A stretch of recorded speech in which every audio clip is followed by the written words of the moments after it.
अस्सलाम वालेकुम dear students. सो आज हम डिस्कस करने वाले हैं इंडिकेट 2025 का एक क्वेश्चन जो कि चैप्टर नंबर 1 स्टोइकियोमेट्री का है। इस क्वेश्चन में हमसे पूछा जा रहा है कि if 10 moles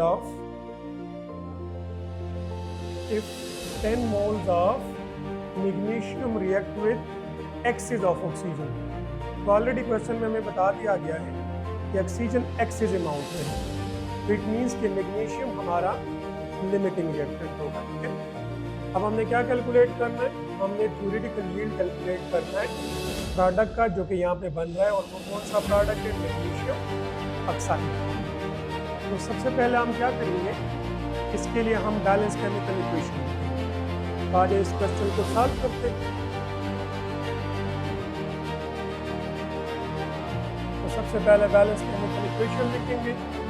balance chemical equation के मुताबिक 2 मोल्स ऑफ मैग्नीशियम सॉलिड जब रिएक्ट करता है 1 मोल ऑफ ऑक्सीजन गैस के साथ, तो इससे हमारे पास 2 moles of magnesium oxide solid produce होता है।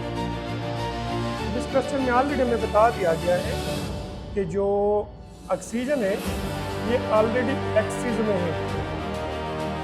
तो हमने क्या करना है, हमने जो प्रोडक्ट यानी मैग्नीशियम ऑक्साइड है उसका थ्योरेटिकल यील्ड कैलकुलेट करना है फ्रॉम मैग्नीशियम।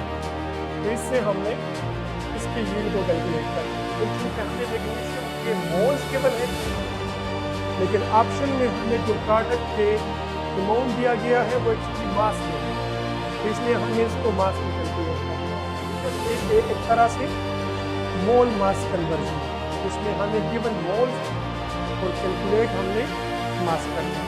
ठीक है, अब इसके लिए जो शॉर्टकट मेथड है जो मैं स्टूडेंट्स को रिकमेंड करता हूँ वो कुछ इस तरह से है।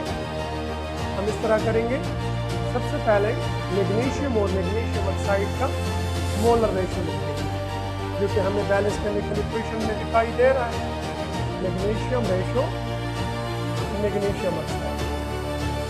तो मैं यहाँ पे मैं लिखूँगा सबसे पहले कि देखिए बैलेंस इक्वेशन के मुताबिक अगर तो हम 2 मोल्स ऑफ मैग्नीशियम ले रहे हैं और इसका रिएक्शन करवा रहे हैं एक्सिस ऑफ ऑक्सीजन के साथ, तो हमारे पास प्रोडक्ट में 2 मोल ऑफ मैग्नीशियम ऑक्साइड।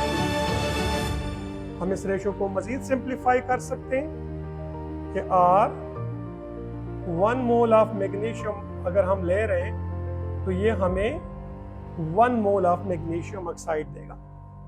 ये मेरे पास मैग्नीशियम और मैग्नीशियम ऑक्साइड के मोल्स का रेशो आ गया, लेकिन ये रेशो मोल मोल कन्वर्जन में यूज होता है, जबकि हमारा जो क्वेश्चन है ये मोल मास कन्वर्जन है। तो मुझे मोल मास रेशो चाहिए, तो हम मैग्नीशियम के 1 मोल को अपनी जगह पे लिख देंगे और मैग्नीशियम ऑक्साइड के 1 मोल की जगह उसका मास लिख देंगे। अब मैग्नीशियम ऑक्साइड का मोलर मास कितना है, सो मैग्नीशियम ऑक्साइड का जो मोलर मास है वो है जी 24 + 16, तो इससे हमारे पास आ जाएगा 40 ग्राम पर मोल। तो मैं सिंपली लिख सकता हूँ 1 मोल मैग्नीशियम ऑक्साइड की जगह 40 ग्राम ऑफ मैग्नीशियम ऑक्साइड। तो यहाँ से हमें ये बात क्लियर हो गई कि अगर हम 1 मोल मैग्नीशियम लेंगे तो ये हमें प्रोडक्ट में 40 ग्राम मैग्नीशियम ऑक्साइड प्रोड्यूस करके देगा।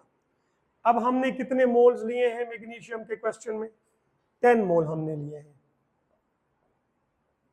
तो ये हमें कितना मैग्नीशियम ऑक्साइड प्रोड्यूस करके देगा। फिलहाल हम इसको x कंसिडर कर देते हैं और हमने x की वैल्यू को क्या करना है, कैलकुलेट करना है। तो अब हम इसको क्रॉस मल्टीप्लाई करेंगे, तो x की वैल्यू हमारे पास आ जाएगी after cross multiplication.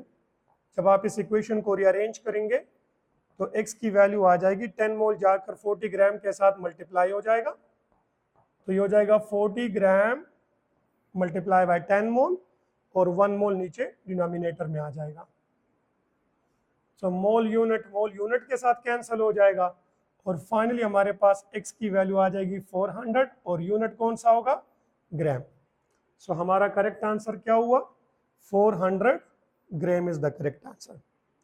Thank you.